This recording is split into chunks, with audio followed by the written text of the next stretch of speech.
ಸ್ವಾಗತ ನಮ್ಮ ಕಿಚನ್ಗೆ. ಈಗ ಮಶ್ರೂಮ್ ಮಸಾಲ ಮಾಡೋಕ್ಕೆ ಹೋಗ್ತಾಯಿದ್ದೀನಿ. ಅದಕ್ಕೆ ಏನೇನು ಬೇಕು ಅಂತ ಹೇಳ್ತೀನಿ.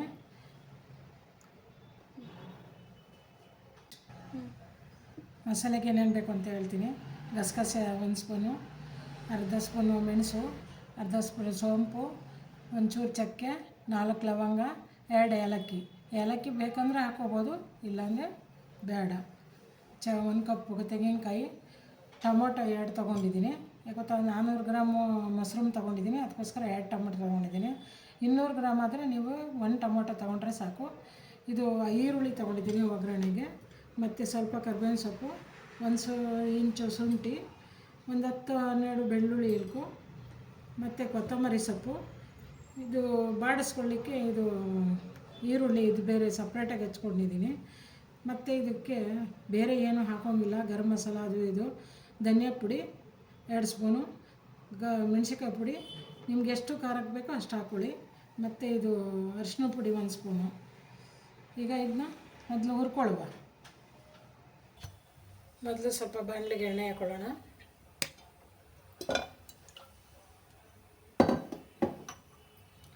ಸ್ಟವ್ ಮೊದಲೇ ಹಚ್ಕೊಂಡಿದ್ದೀನಿ. ಇವಾಗ ಈರುಳ್ಳಿ ಸ್ವಲ್ಪ ಬಾಡಲಿ. ಈರುಳ್ಳಿ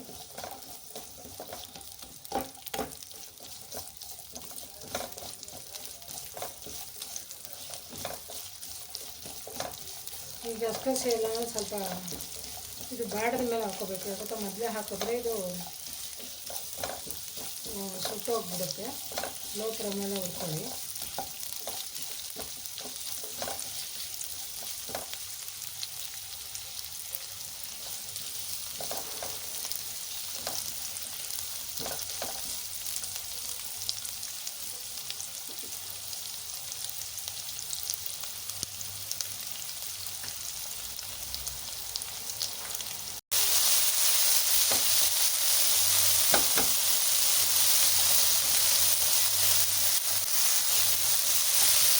ಮೊದಲೇ ತೋರಿಸಿದ್ದೀನಿ 1 ಕಪ್ ತೆಂಗಿನಕಾಯಿ ಹಾಕೋಬೇಕು.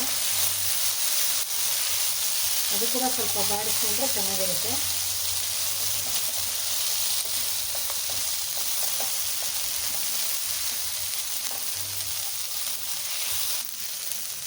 ಸ್ವಲ್ಪ ಅರಿಶಿನ ಪುಡಿ ಹಾಕೋಣ.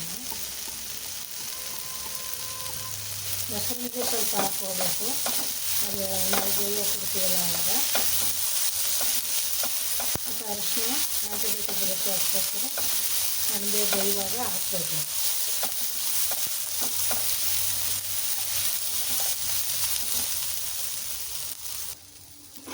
ಇದನ್ನ ರುಬ್ಬಕ್ಕೆ ಹಾಕೊಳ್ಳೋಣ.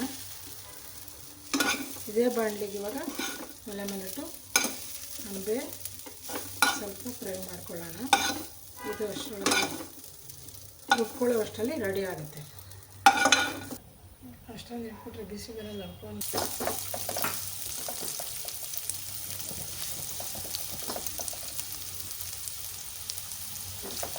ಈರುಳ್ಳಿ ಚೆನ್ನಾಗಿ ಸಣ್ಣಗೆ ಹೆಚ್ಕೊಡ್ರಿ. ಈ ಸಣ್ಣಗೆ ಹೆಚ್ಚಿದ್ರೆ ಬೇಗ ಬಾಡುತ್ತೆ. ಇದನ್ನ ಸ್ವಲ್ಪ ಸಣ್ಣಗೆ ಹೆಚ್ಕೊಂಡ್ರೆ ಫ್ರೈ ಆಗೋದು.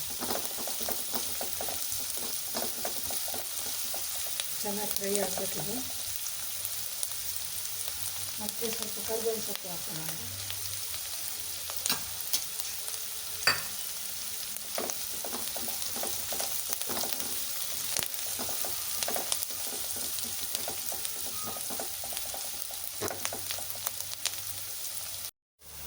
ಈರುಳ್ಳಿ ಬಾಡಿದೆ. ಈಗ ಮಶ್ರೂಮ್ ಹಾಕೋಣ. ಇದಕ್ಕೆ ನೀರೇನು ಹಾಕಬೇಕಾಗಿಲ್ಲ, ಇದರಲ್ಲಿ ನೀರು ಬಿಟ್ಕೊಳ್ಳುತ್ತೆ. ಆವಾಗ ನೀವು ಇದನ್ನ ಚೆನ್ನಾಗಿ ಇದರಲ್ಲಿ ಬೇಯಿಸಿ ಒಂದು 10 ನಿಮಿಷ 5 ನಿಮಿಷ ಬೇಯಬೇಕು. ಇದು ಮತ್ತು ಇದರಲ್ಲಿ ಈರುಳ್ಳಿ ಒಳಗಡೆ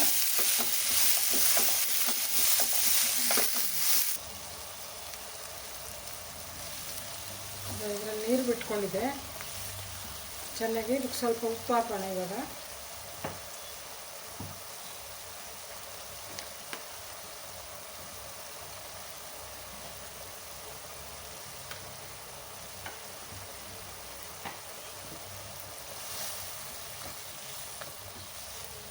ಇದರಲ್ಲಿ ಚೆನ್ನಾಗಿ ಬೇಯಬೇಕಿದು.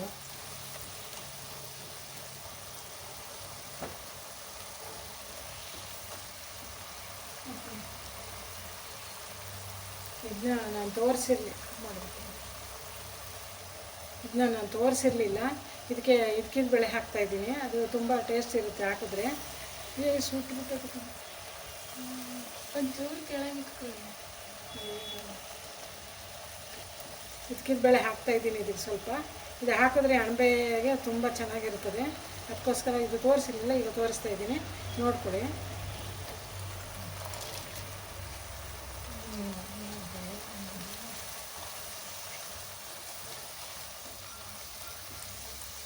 ಸ್ವಲ್ಪ ಅರಿಶಿನ ಹಾಕೊಳ್ಳೋಣ.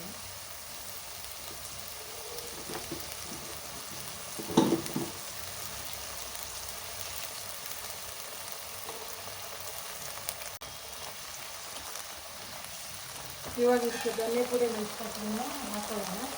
ಧನಿಯಾ ಪುಡಿ ಮೆಣಸಿನಕಾಯಿ ಕೂಡ ಹಾಕೋಣ. ಅವಾಗ ಉಪ್ಪು ಖಾರ ಎಲ್ಲ ಹಿಡಿಯುತ್ತೆ. ಮೊದಲೇ ಹೇಳಿದ್ದೀನಿ 2 ಸ್ಪೂನ್ ಧನಿಯಾ. ನಿಮ್ಮ ಖಾರಕ್ಕೆ ಎಷ್ಟು ಬೇಕು ಅಷ್ಟು ಮೆಣಸಿನಕಾಯಿ ಪುಡಿ.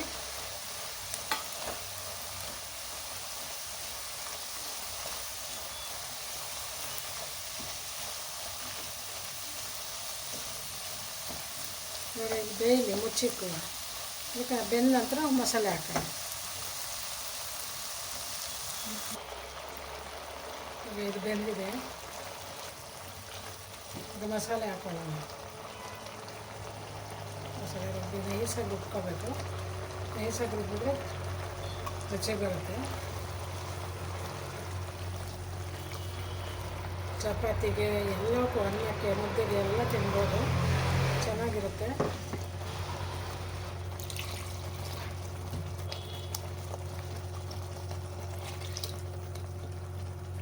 ಒಂದು 5-6 ಜನಕ್ಕೆ ಆಗೋಷ್ಟು ಮಾಡಿದ್ದೀನಿ. ಇವಾಗ ಇನ್ನೂ ಜಾಸ್ತಿ ಬೇಕಂದರೆ ಮಾಡ್ಕೋಬೋದು.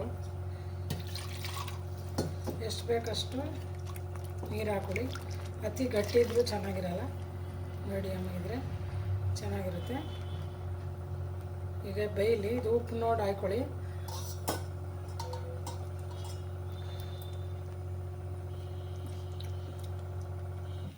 ಸ್ವಲ್ಪ ಕಮ್ಮಿ ಇದೆ, ಉಪ್ಪು ಹಾಕ್ಕೊಳ್ಳಿ. ಬೆಂದರೆ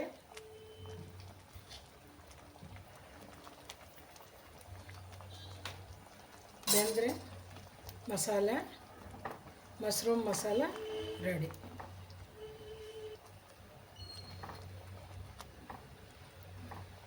ಚೆನ್ನಾಗಿ ಬೇಯಲಿ. ಬೆಂದರೆ ಇದು ಟೇಸ್ಟ್ ಆಗಿರುತ್ತೆ. ಈ ಅವರೆ ಬೇಳೆ ಹಾಕಿದ್ದೀವಲ್ಲ, ಅದಿನ್ನೂ ರುಚಿ ಕೊಡ್ತದೆ. ನೀವು ಟ್ರೈ ಮಾಡಿ ಒಂದ್ಸರಿ. ಅಣಬೆಗೆ ಹಾಕಿದ್ರೆ ಸೂಪರಾಗಿರುತ್ತೆ. ಟ್ರೈ ಮಾಡಿ, ಸಪೋರ್ಟ್ ಮಾಡಿ.